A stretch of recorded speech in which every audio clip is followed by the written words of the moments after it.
Kinumpirma ni Foreign Affairs Secretary Enrique Manalo na 2 Pilipino ang namatay sa pag-atake ng grupong Hamas sa Israel. Sa kanyang X account, sinabi ni Manalo na kinokondena ng pamahalang Pilipinas ang anumang terorismo at karahasan ng Hamas laban sa Israel. Handaan niya ang Pilipinas na makapagtulungan sa ibang bansa para sa pangmatagalang solusyon sa kaguluhan batay na rin sa UN Security Council resolutions at general principles of international law. Tiniyak din ni Manalo na patuloy na magbibigay ng tulong ang pamahalaan sa mga Pilipinong apektado ng gulo sa Israel at Palestine. Nagpaabot naman ang pakikiramay si Israeli Ambassador to the Philippines Ilan Flas sa pamilya ng mga namatay na Pilipino.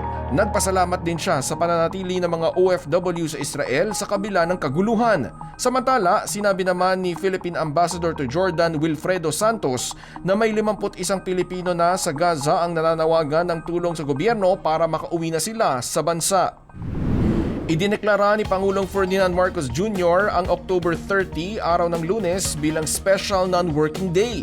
Ito ay para makaboto ang mga Pilipino sa barangay at sangguniang kabataan elections. Paalala naman ng Department of Labor and Employment, ang empleyadong magtatrabaho sa Special Non-Working Day ay dapat bayaran ng employer ng dagdag na 30% ng kanyang arawang kita sa unang 8 oras nito. Samantala, inirekomenda naman ng COMELEC na suspendihin muna ang voter registration sa Israel sa gitna na rin ng kaguluhan doon. Manatiling nakatutok sa may init na balita, Zandro Ochona para sa All TV News.